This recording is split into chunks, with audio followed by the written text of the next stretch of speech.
This is our GE dishwasher, and we've had it now about 5.5 years. I had a 5-year warranty on it, and after the warranty expired, it stopped working. And this is actually a new display. The old displays, this is green. And what it would do is when you would start it, it would start going through a cycle. And a lot of times when it was done, this soap dispenser would be closed like this still, and the display would be blank, like it was done. But the green light on the outside, which is right here, wouldn't indicate that the dishes were clean. And what I first did is I thought maybe it was a heating element.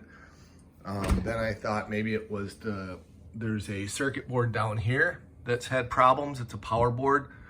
I replaced that, but it ended up being this circuit board up here. The reason I didn't even think to replace this circuit board is I thought it would be really difficult to get to, but it's actually not very difficult. There's a lot of videos online showing how to remove it, how to remove the door. I'm not going to get into all that, but I just want to let you know that it was $150 just to have someone come out and look at this and not even do anything. I spent about $125 on that board, this board, and the heating element.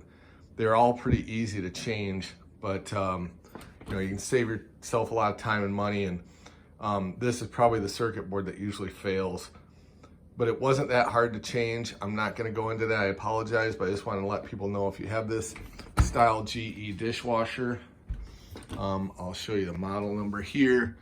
And I'll put a link in the description of it. But that's the model number. So if you have this issue, you know, order this circuit board. I'll leave a link in the description. And let me know if you have any questions or comments. Thanks.